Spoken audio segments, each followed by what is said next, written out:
그럼 오늘 제가 먼저 여러분에게 두 곳의 말씀을 먼저 소개하려고 하는데, 먼저 출애굽기 14장 13절과 14절을 같이 한번 읽어보겠습니다. 시작. 모세가 백성에게 이르되 너희는 두려워하지 말고 가만히 서서 여호와께서 오늘 너희를 위하여 행하시는 구원을 보라. 너희가 오늘 본 애굽 사람을 영원히 다시 보지 아니하리라. 여호와께서 너희를 위하여 싸우시리니 너희는 가만히 있을지니라. 이거 중요한 말씀입니다. 홍해라는 문제가 앞에 딱 놓인 거야. 모세의 능력으로 건널 수 있어? 안 돼. 이스라엘 60만이 건널 수 있는 능력이 있어? 안 돼. 답을 미리 제시해 주는 거예요. 하나님이 가라사대 너희는 가만히 있을지어다. 아멘. 말씀이 온 거야. 말씀이 왔는데 가만히 있지 아니하고 내 방식으로 접근하게 되어지면 홍해 건너지 못하는데, 모세를 비롯하여 모든 회중들이 말씀이 왔을 때에 말씀에 순종하여 가만히 있고 말씀대로 행하니까 홍해가 갈라지고 육지처럼 건너게 된 줄로 믿습니다. 이게 66권을 가름하는 맥이에요. 이게 말씀이 와야 답이 온다는 거예요. 아멘. 근데 말씀은 왔지만은 그 다음에 행동이 뭐냐? 두 번째 큰 기둥 같은 말씀이 있어요. 여호수아 3장 8절을 함께 또 읽어보겠습니다. 시작. 너는 언약궤를 맨 제사장들에게 명령하여 이르기를 너희가 요단 물가에 이르거든 요단에 들어서라 하라. 13절. 온 땅의 주 여호와의 궤를 맨 제사장들의 발바닥이 요단 물을 밟고 멈추면 요단 물 곧 위에서부터 흘러내리던 물이 끊어지고 한 곳에 쌓여 서리라. 15절 16절 요약한 내용. 시작. 궤를 맨 제사장들의 발이 물가에 잠기자 곧 위에서부터 흘러내리던 물이 그쳐서. 아멘. 8절과 13절은 말씀이 온 거예요. 그리고 15절 16절 말씀 보면은 그 말씀에 순종이 이루어지는 거예요. 홍해를 가를 때는 너희는 가만히 있어라. 하나님이 하신다는 거예요. 여호수아를 통해 가지고 요단강을 가를 때는 법궤를 맨 제사장의 발이 물에 닿는 순간에 역사가 일어나는 거예요. 말씀이 오고 순종이 오고. 아멘. 이것이 66권 전체의 하나님의 섭리 안에 있는 축복의 길인 줄로 믿습니다. 이 두 곳의 말씀을 통하여 요약된 글귀 하나 여러분에게 소개해 드립니다. 시작. 아멘. 말씀에 답이 있고 순종의 역사가 일어나는 줄로 믿습니다. 이것이 오늘 여러분에게 한 번 더 거룩한 주일에 옷으로 갈아입혀지기를 주의 이름으로 축복합니다. 이 말씀의 주제가 뭐냐? 오늘 본문의 시작점인 23절이거든. 같이 또 읽어보겠습니다. 시작. 무릇 지킬 만한 것 중에 더욱 너의 마음을 지켜 생명의 근원이 이에서 나느니라. 아멘. 동의하면 아멘. 성경에 마음 관리를 잘하는 사람과 마음 관리를 잘못하는 사람이 구약에 다 얘기할 수는 없고 딱 대표적인 사람이 둘이 나오는데, 내일 저녁에 다시 말씀을 또 언급하겠지만은 사울과 다윗이에요. 사울 왕은 사무엘을 통하여 하나님의 말씀이 와요. 왕이 되고 2년까지는 순종해요. 그 걸음이 아름다워요. 그런데 자리매김이 되고 나니까 사무엘을 통한 하나님의 말씀을 받지 않는 거예요. 말씀은 왔는데 순종하지 않는 거예요. 이 사울의 여정은 그때부터 사무엘상 15장의 절정에 이르게 되어지는 여호와께서 사울을 왕으로 세우신 것을 후회하였다는 말씀으로 끝나버리는 거예요. 그런데 다윗은 사무엘을 통하여 말씀이 오는 거야. 다윗은 단 한 번도 말씀 앞에 불순종하는 법이 없어. 아멘 하며 순종하는 거야. 그러니까 그 다윗을 통하여 역사가 일어나는 거예요. 아멘. 그 다윗을 통하여 역사가 일어났는데 그 다윗별이 이스라엘의 기가 되어지고 다윗의 족보의 메시아 예수가 탄생되어지고 지금도 이 강단에서 다윗의 이야기를 여러분 앞에 거울처럼 세우면서 복을 받으려면 이렇게 돼야 된다고 선포하게 된다는 말이에요. 아멘. 이게 주제가 뭐냐? 마음관이라는 거야. 사무엘상 22장에 아주 주목할 사건이 하나 나오는데 사울이 다윗을 죽이려고 하잖아요. 다윗이 누구예요? 사울의 사위야. 그 사울이 다윗을 왜 그리 죽이려고 해? 백성들이 골리앗 전쟁 이겨 난 다음에 사울이 죽인 자는 천천히요, 다윗이 죽인 자는 만만히요 하고 다윗을 높이는 거야. 그래서 사울이 마음 관리가 안 되는 거야. 사위가 높여지면 할렐루야 이래야 되는데, 아멘 좀 하소.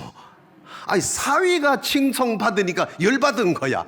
열받으니까 내 강den상에 이 말 미안한데 내 사울의 마음으로 돌아가서 할게. 다윗을 보고 저 새끼만 없으면은 내가 백성들한테 칭송받을 텐데 라는 마음이 드는 거야. 누구나 그렇대. 근데 이때 사울이 마음 관리를 못한 거야. 못하니까 어떻게? 다윗을 죽이는 거야. 얼마나? 10년이 넘도록. 한 번은 3,000명 군사를 풀어가지고 다윗을 죽이려고 하지만은 하나님이 지키면 손 못 댑니다. 아멘. 누구도 손댈 수 없습니다. 10년 동안 다윗을 죽이려고 하지만은 하나님이 다윗을 붙들고 있는 거야. 결과 어떻게 돼요? 한 번은 높당으로 피언을 한대 다윗이. 높당의 제사장들과 주민들이 다윗 일행을 지극히 영접하는 거야.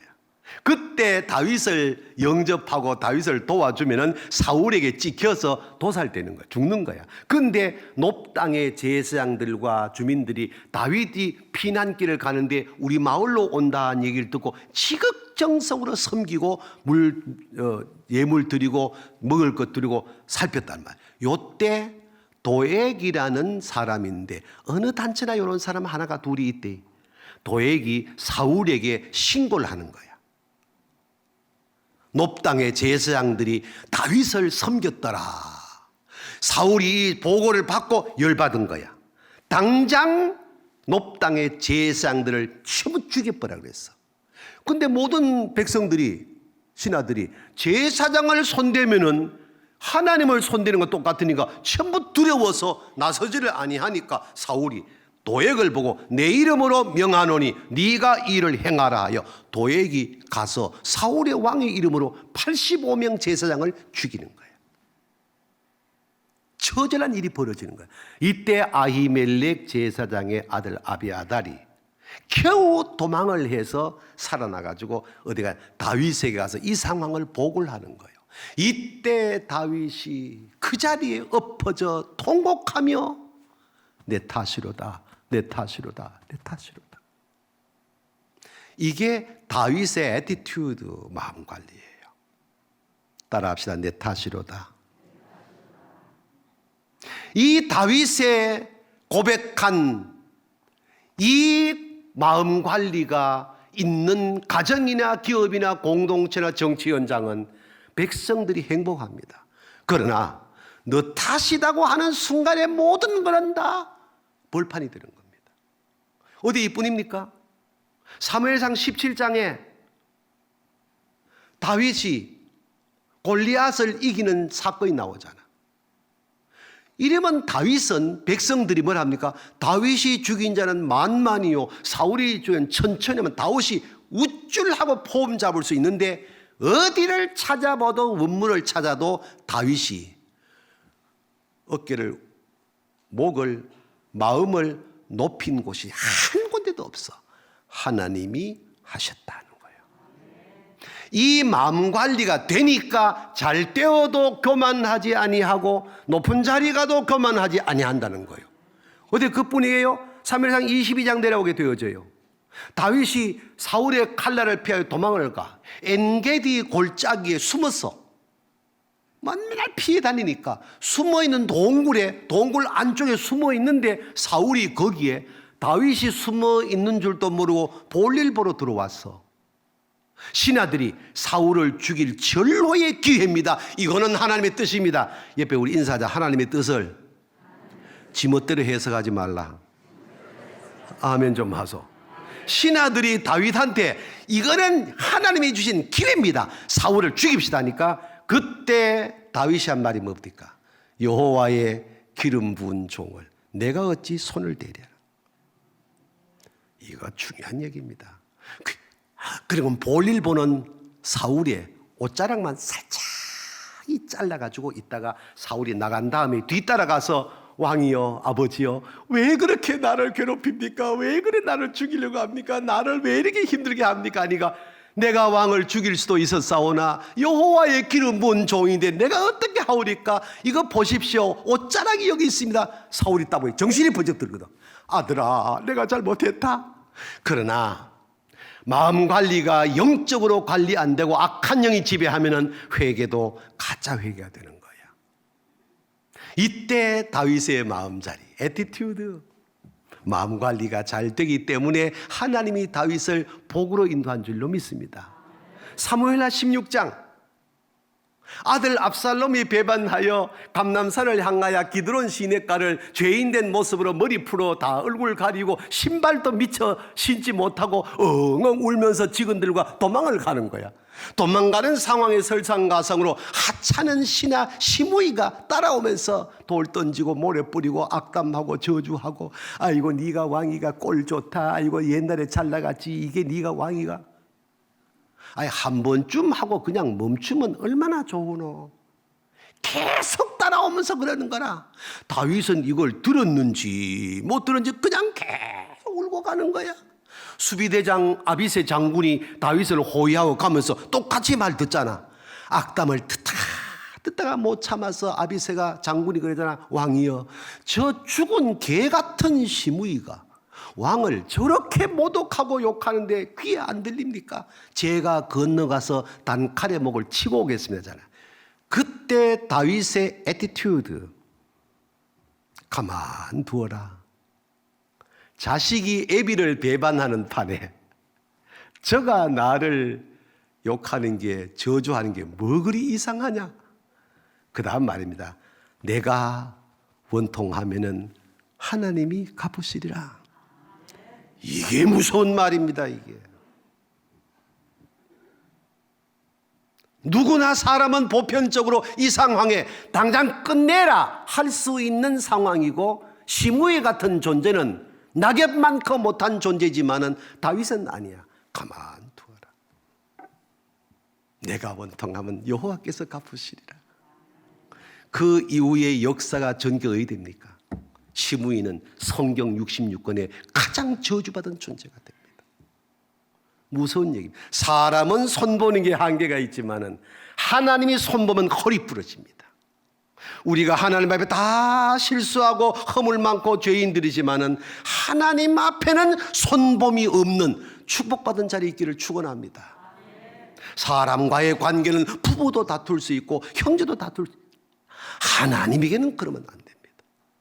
이 마음 관리가 잘 될 때 하나님이 큰 은혜 위에 은혜를 주시는 줄로 믿습니다.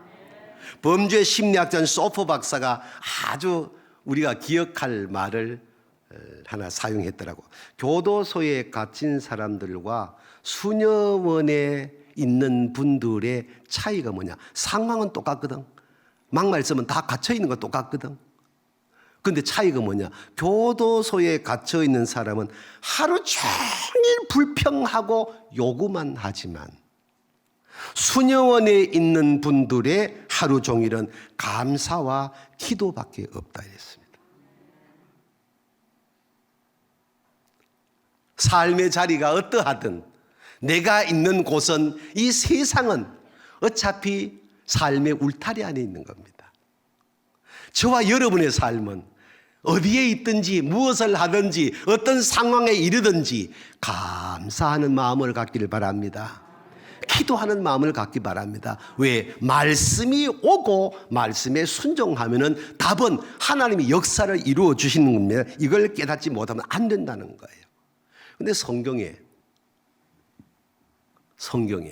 마음 관리 못 해가지고 일생을 마무리 잘못한 사람이 어디 한둘이겠습니까?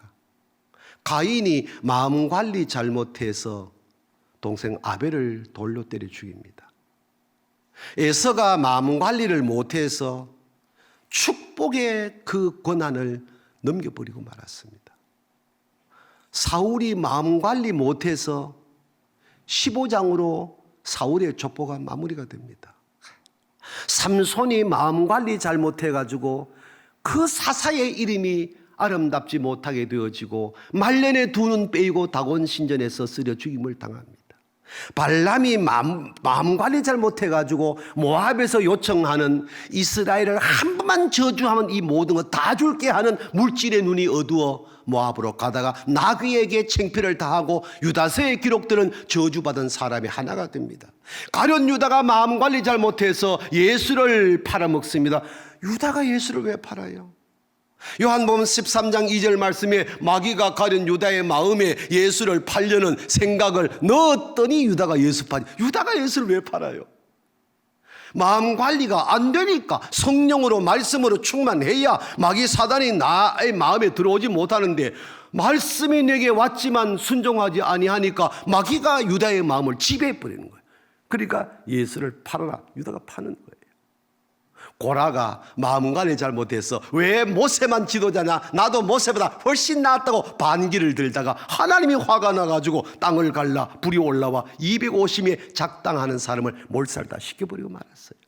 어디 이쁘겠습니까? 신약으로 넘어오게 되어지면 구리장색 알렉산더는 사도 바울의 목회와 같이 갈 때에 얼마나 바울을 괴롭혔는지 말도 못해. 성경이 증언하고 있어요.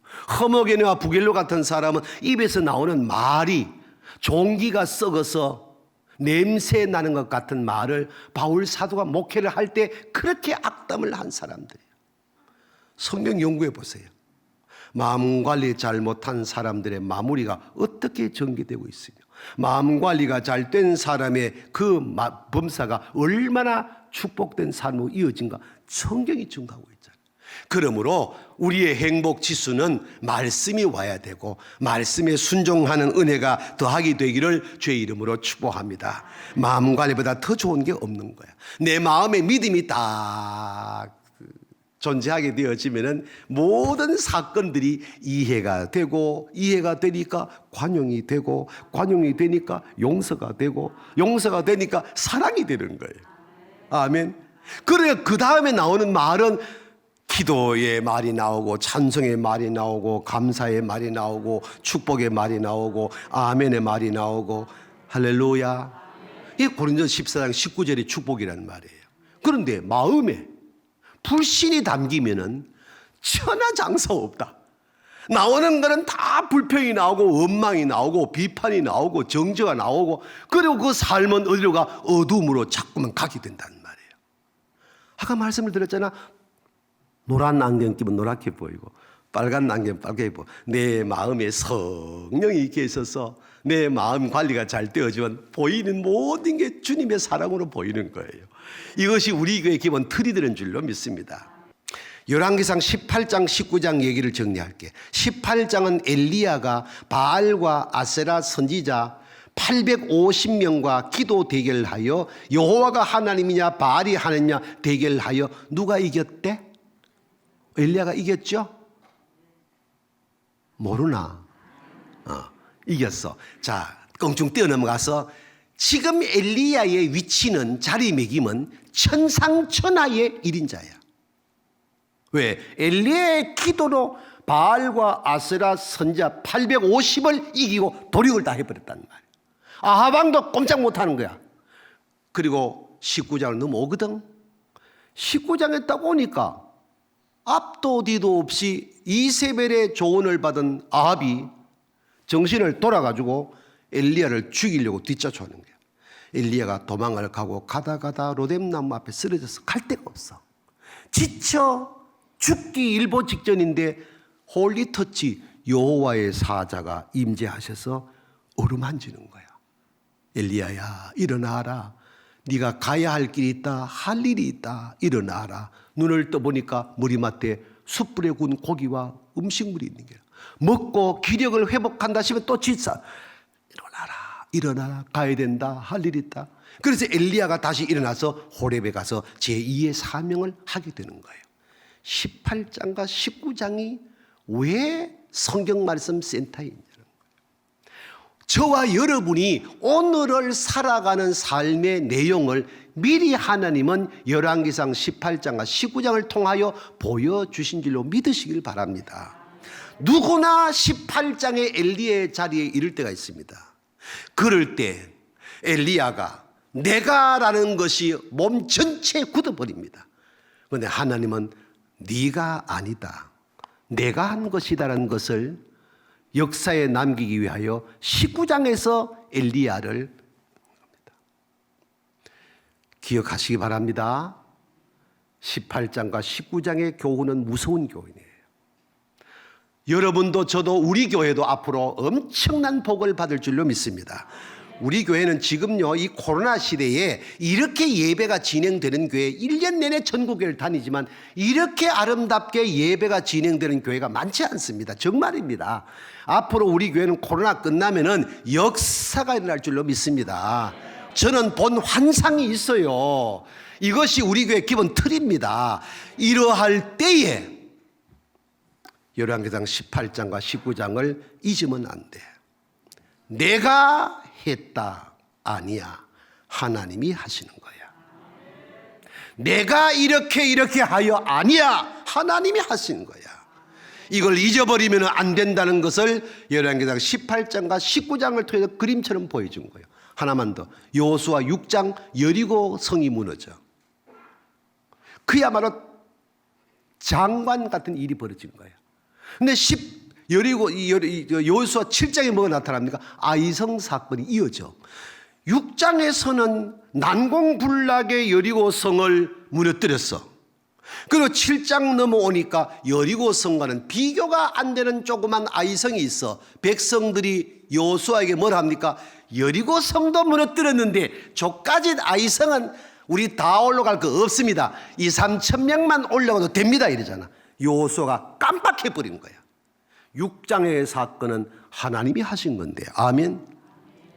계산하여 저 작은 성은 3,000명만 올려, 3,000명만 군사 올려보내서 36명이 죽고 대패해버리고 말았어. 6장과 7장을 잊으면 안 돼. 내가 하는 것은 없어요. 하나님이 하신 거예요. 오늘 24절을 읽으면서 넘어가겠습니다. 시작.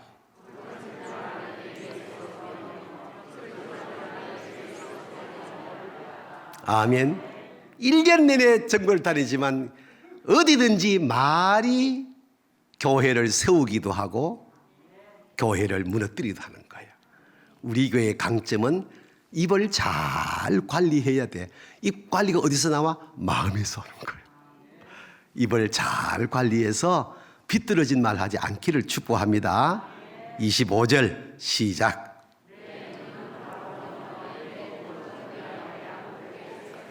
어떻게 보느냐는 거야. 좋게 보면 다 좋은 거야. 믿게 보면 다 미운 거야. 우리 교회의 특징은 예수의 눈으로 모든 걸 보는 거예요. 할렐루야. 26절 시작.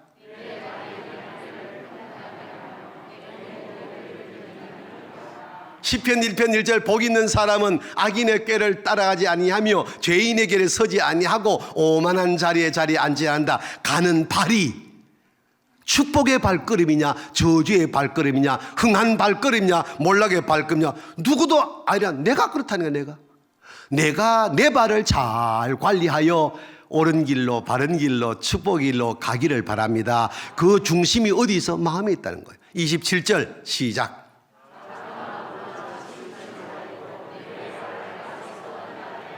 어떤 바람이 불어도 어떤 어려운 문제가 와도 좌우로나 우로나 치우치지 아니하는 중심이 어디 있냐? 결론 23절 시작.